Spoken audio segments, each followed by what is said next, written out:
Llegó el momento de cerrar definitivamente las heridas y llegó el momento de pensar en algo que había sido impensable, en un futuro de paz, en una Colombia justa, una Colombia sin conflicto. Y para hacerlo, siempre lo hemos tenido muy claro. Tenemos que pensar en nuestras víctimas, tenemos que reconocerlas en su dignidad y en sus derechos y tenemos que ayudarlas a reconstruir sus vidas. El proceso que se inició el 27 de septiembre del año 2010, cuando tuve el inmenso honor y la inmensa alegría, porque eso fue lo que sentí en ese momento, de presentar personalmente al Congreso el proyecto de ley de víctimas y de restitución de tierras, rodeado por representantes de las víctimas, por organizaciones de derechos humanos, por la comunidad internacional, por los partidos políticos. Hoy podemos decir que es un proceso activo y fortalecido, y eso me llena todavía más de alegría y de orgullo.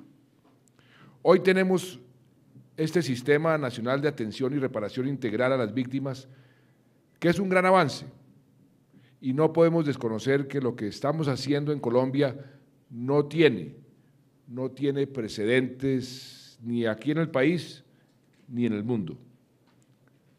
Me comentaban Paula Gaviria, con quien tengo y todos tenemos una inmensa deuda de gratitud por este trabajo que ha venido haciendo, que en su reciente viaje a la capital de los Estados Unidos, a Washington, los expertos en procesos de víctimas del Banco Mundial, de los representantes de las ONGs internacionales, de funcionarios del Departamento de Estado, de los congresistas de ese país, no hicieron más que destacar lo excepcional y lo pionero que ha sido nuestro proceso de reparación de víctimas.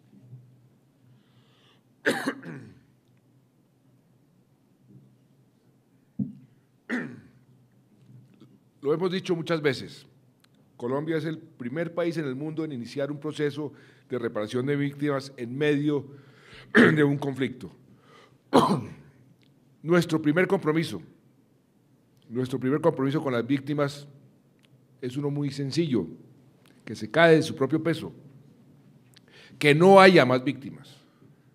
Y por eso estamos conversando en La Habana, con buenas perspectivas, para terminar este conflicto de casi medio siglo. Yo sé que hay personas que no quieren esa paz, sé que hay personas que quieren ponerle un palo a la rueda de este proceso, personas que quieren que continuemos matándonos los unos a los otros, que continuemos produciendo víctimas. Pero la inmensa mayoría de los colombianos queremos otra cosa, queremos terminar un conflicto de más de medio siglo. Esas personas que no quieren la paz están haciendo todo lo posible para ir en contra de la voluntad del país, están envenenando el proceso, están hablando, por ejemplo, de una paz con impunidad, cuando ni siquiera se ha hablado de ese tema allá en La Habana. Están sembrando cizañas, están sembrando mentiras y están cometiendo actos verdaderamente irresponsables, como fue divulgar las coordenadas que tenía nuestro ejército para permitir la salida de unos voceros de la guerrilla para La Habana. Esa operación ya se dio esta mañana, sin ningún problema afortunadamente, pero el solo hecho de tratar de sabotear y de poner en peligro la vida de esas personas es un acto de inmensa irresponsabilidad. Pero no nos vamos a detener, porque sabemos que estamos acompañados de la inmensa mayoría de los colombianos, que quieren la paz y que quieren que lo de La Habana tenga un final feliz. Pero mientras esto ocurre, ese final feliz. No podíamos posponer este acto de justicia. No podíamos pedirles que esperaran más por el reconocimiento y el apoyo que la sociedad le debe a las víctimas. Nuestro proceso, a diferencia de otros en el mundo, tiene una aproximación integral que va más allá de la simple indemnización y lo que busca es reconstruir los proyectos de vida de las víctimas. De las cerca de 160.000 víctimas o un poco más que hemos indemnizado administrativamente hasta ahora, más de 85.000 cuentan con un plan de atención, asistencia y reparación integral. Es decir, avanzan con la ayuda del Estado hacia lo que queremos, hacia la reconstrucción de sus proyectos de vida. Otro aspecto que impacta muy positivamente a los expertos es de nuestro proceso, es su carácter diferencial. Sabemos que ninguna víctima es igual a otra y por eso hay tratamientos diferenciales para las mujeres, para los indígenas, para personas con discapacidad, para los niños. También llama la atención, me lo han comentado muchas veces, el hecho de que aquí le estemos dando una dimensión colectiva a la reparación. Hasta ahora hemos iniciado procesos de reparación colectiva con 28 sujetos colectivos no étnicos, 5 de los cuales ya concluyeron, y con 8 sujetos colectivos étnicos. Otro aspecto particular de nuestra política de víctimas es su descentralización y la participación activa de las entidades territoriales. Por eso les agradezco tanto y es tan importante la presencia aquí de muchos alcaldes y gobernadores. Yo creo que no ha habido política pública que tenga instancias creadas en tantas entidades territoriales como esta política de víctimas. Creo que no existe. Que ya ha instalado comités territoriales de justicia transicional con participación de las víctimas en todos los departamentos y en todos los municipios del país. Es un verdadero logro que tenemos que reconocer, poder decir que en tan solo 15 meses, porque no lleva esta ley sino 15 meses de aplicación, ya existen más de 1000 planes de acción de los municipios y los departamentos donde se definen los proyectos que van a realizar para atender o para reparar integralmente las víctimas y además se dice expresamente algo muy importante, cómo las van a financiar. Hay que aplaudir a estos alcaldes del país porque se pusieron, como dicen popularmente, se pusieron las pilas para trabajar en este tema tan importante. Y ahora nos corresponde a las entidades del gobierno central continuar apoyándolos y regionalizar la oferta de servicios para las víctimas. Yo diría además que es difícil encontrar otra ley, como la ley de víctimas, que tenga tantos controles y que aseguren su transparencia y su correcto funcionamiento. Las primeras que controlan su ejecución son las mismas víctimas en su papel de control social. También el Congreso, a través de mecanismos de seguimiento establecidos. Y existe otra comisión de seguimiento conformada por la Procuraduría, la Contraloría, la Defensoría del Pueblo. ¿Qué otras cosas hacen diferente y más avanzada nuestra política de víctimas frente a otras políticas en el resto del mundo? Que esta no es una política parcial, ni en tipo de vulneraciones, ni en clase de víctimas. Por el contrario, nuestra política incluye todas las victimizaciones posibles y se aplica a todas las víctimas del conflicto, sin importar quién fue su victimario. Eso es sui generis.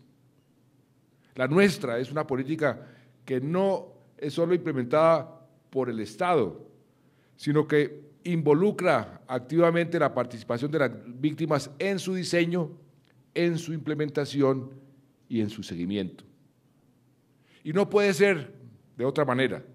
Las víctimas son las primeras interesadas y las que más conocen la filigrana, la mejor manera de reconstruir sus vidas, y hoy están afortunadamente empoderadas de sus propias soluciones. Eso es bien importante. Pocos estados cuentan con un registro oficial de víctimas como una herramienta para organizar su respuesta a las víctimas.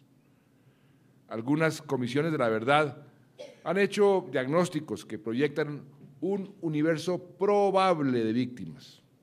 En otros casos se han hecho registros para efectos de reparación. Pero el esfuerzo de planeación de Colombia creo que no es comparable ni en América Latina y, según me dicen los expertos internacionales, ni en el mundo.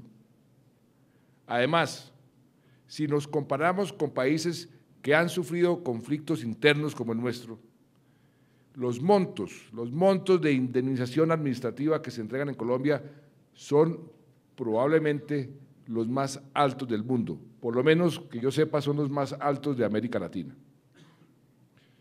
Y aún así sabemos que el dinero que se entrega es apenas simbólico, comparado con la magnitud de los daños y el dolor. Yo siempre digo, ¿cuánto cuesta un hijo?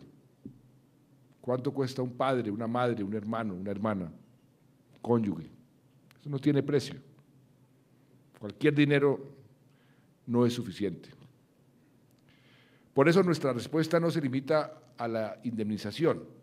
La ley tiene un sistema que prevé otras medidas simbólicas y de reconocimiento político, como es, por ejemplo, la jornada de mañana, 9 de abril, cuando conmemoramos el Día Nacional de Memoria y Solidaridad con las Víctimas. Mañana marcharemos todos. Yo también me voy a hacer presente temprano en la mañana.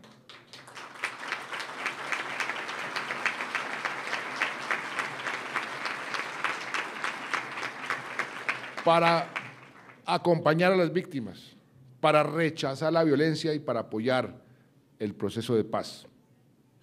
Por la tarde estaremos en Medellín, asistiendo a una obra muy peculiar, muy especial, Inxilio, el Sendero de las Lágrimas. Será un momento muy especial, además muy emotivo, pues esta obra, que es dirigida por una persona maravillosa, el coreógrafo Álvaro Restrepo, es en el fondo una ceremonia que nos muestra a través del arte los duros estragos de la guerra y la oportunidad de las víctimas de reconocerse como personas capaces de curar sus heridas y construir un mejor futuro. Desde el gobierno trabajamos también en medidas para la recuperación emocional y física y programas de retorno y reubicación para los desplazados. Nuestra apuesta, repito, es integral. Hemos pensado, espero que sea así en todo, y no nos hemos amedrentado ante el inmenso universo, infortunadamente, que tenemos de víctimas. Y hemos agregado un aspecto fundamental, nada menos que la restitución de tierras a miles de campesinos que fueron despojadas de ellas por los violentos. Se han recibido hasta ahora más de 34.000 solicitudes de restitución. Están en trámite judicial más de 6.000 casos y cerca de 1.400 de ellos ya están próximos a decisión final. Creamos 39 jueces y 15 magistrados agrarios que de manera decidida están fallando en corto tiempo a favor de las víctimas.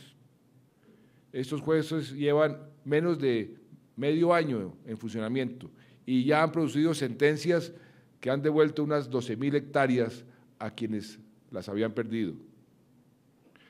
Pasado mañana, el miércoles, estaremos en Córdoba, en un acto de gran importancia simbólica, acompañando la entrega de unas tierras emblemáticas, la hacienda Santa Paula, que fueron arrebatadas por los militares, por los paramilitares, más precisamente por los hermanos Castaño, a 60 familias campesinas.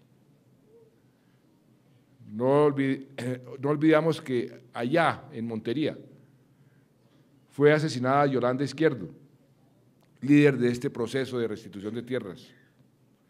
Así que con esta entrega, que será la primera de varias en Córdoba, que van a beneficiar a por lo menos otras 800 familias despojadas por los paramilitares, también rendimos un homenaje a la vida y a la causa de esta mujer valiente, como fue Yolanda. Y hay otra diferencia destacable de nuestro proceso. Mientras en muchos países las políticas de reparación quedan, por así decirlo, subsumidas o escondidas como parte de las políticas sociales, en Colombia la política de reparación a las víctimas está claramente diferenciada, incluyendo una institucionalidad específica para su desarrollo. Tenemos nada menos que 48 entidades nacionales coordinadas por la Unidad para las Víctimas, todas comprometidas con la atención y reparación integral de las víctimas. Y hoy tenemos un doble desafío: hacer posible y visible la oferta de reparación en cada uno de los territorios del país y garantizar la participación efectiva de las víctimas en la implementación de las medidas. Y otro reto que tenemos: articularnos cada vez mejor en este esfuerzo, asumiendo el lema de este encuentro: todos somos sistema, yo soy sistema. Y espero que de esta jornada salgan decisiones concretas, como han salido de otras, que nos ayuden a ir mejorando cada vez más este proceso y que salgan decisiones para optimizar nuestro trabajo en todos los aspectos. Un tema esencial, por ejemplo, es la atención psicosocial a las víctimas. Y eso me trae a la memoria el caso de Angélica Bello, cuya muerte nos conmovió tanto. Yo la conocí, Angélica, en enero, cuando fue a la Casa de Nariño. Recuerdo que casi con lágrimas en los ojos me decía: nunca me imaginé en mi vida que iba a estar aquí en la Casa de Nariño frente al presidente discutiendo lo que yo he venido tratando de realizar durante tanto tiempo. Y estábamos en una reunión del Comité Ejecutivo del Sistema y recuerdo la forma como también insistió, con esa expresión tan franca, insistió en la necesidad de que las mujeres víctimas contaran con un acompañamiento psicosocial. Ese pedido tan justo de Angélica no puede quedar en el vacío, y en su memoria tenemos que avanzar mucho más para solucionarlo. Y hoy le voy a pedir al ministro de Salud que acelere, ahora vamos para el Consejo de Ministros, que acelere la implementación del programa de atención psicosocial y salud integral a las víctimas para que esté en funcionamiento, ojalá antes de un mes.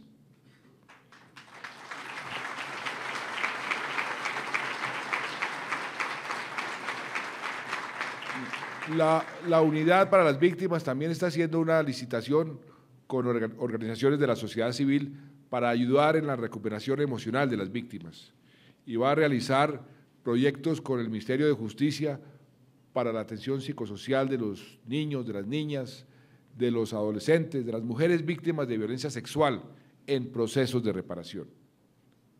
Nuestra sociedad muchas veces no es consciente del sufrimiento, de ese enorme sufrimiento que la violencia en todo sentido ha causado a las víctimas. Y como Estado tenemos que ayudarlas a superar las secuelas de ese dolor. Otro tema que no podemos descuidar en absoluto es la propia protección de las víctimas y sobre todo de los líderes de la restitución de tierras. A la fecha, más de 200 reclamantes se encuentran protegidos, garantizándoles su plena participación en los procesos de restitución. Pero yo les he pedido y les reitero al Ministerio del Interior, a la Unidad Nacional de Protección, que hagan una evaluación permanente de la política de protección, con énfasis en las víctimas, y actúen de manera que podamos corregir lo que haya que corregir para que las víctimas y los líderes de esas víctimas no se sientan inseguros. A todas las entidades presentes aquí y a las que no están, les encomiendo que definan claramente sus ofertas para apoyar los retornos y apoyar las reubicaciones de personas desplazadas que han sido programadas este año. El viernes, es el viernes, ¿no?, en Pueblo Rico, allá en ese lindo departamento de Risaralda, donde presidiré un acuerdo para la prosperidad sobre precisamente el retorno de víctimas indígenas. Espero recibir informes más precisos sobre este tema. Lo que hoy quiero enfatizar es que el trabajo es de todos nosotros, y no podemos descuidar ni un solo aspecto, porque vuelvo y repito, esto es integral, esto es como un motor que tiene que estar sincronizado. Y es necesario por ello que la Unidad para las Víctimas nos dé cuentas periódicas sobre los avances, podamos evaluar. Lo que no se evalúa no se puede medir, pero también que nos digan qué obstáculos han surgido, qué problemas se han presentado en la aplicación de esta maravillosa ley. Y en esta dirección puede ser muy útil el mecanismo de certificación de las entidades involucradas en el proceso. Como presidente del Comité Ejecutivo, quiero agradecer el empeño de todos los que hacen parte del sistema, las víctimas, los gobernadores, los alcaldes, los ministros, los directores, los demás funcionarios, la cooperación internacional que ha sido tan especial en este proceso, a todos los que se han comprometido con la atención y reparación de las víctimas del conflicto armado. A todos, muchas gracias. Y termino con una reflexión. La mejor reparación de las víctimas, como lo decíamos al principio, es la paz. Por eso estamos buscando un acuerdo con los actores armados para que esto no siga ocurriendo. Y hemos puesto el tema de las víctimas como uno de los 5 temas que forman parte de la agenda de las conversaciones en La Habana. Y las FARC ya comenzaron a reconocer que sí, efectivamente, es un paso importante. Yo agradezco ese paso, porque antes negaban, ahora reconocen que hay víctimas. Esta noche, precisamente, les voy a hablar a los colombianos sobre la forma en que estamos trabajando para lograr el fin del conflicto, cómo vamos y qué podemos esperar. De nuestra parte, la de todos nosotros, sigamos adelante como sociedad y como Estado, velando por el respeto de los derechos humanos de los colombianos, es además una obligación constitucional, y velando por la reparación para las personas que han sido afectadas por esta guerra. Es un proceso difícil, lo sabemos todos, y de largo aliento, y así tenemos que entenderlo, de manera que sigamos adelante, perseverando, coordinados, comprometidos como lo están todos ustedes, por eso están aquí, por este objetivo esencial, fundamental para nuestro país, si queremos tener un buen futuro, sanar las heridas y devolverle a millones de colombianos esa necesaria fe en su futuro. Así, de esa forma, sí podremos tener un país más justo. Muchas gracias.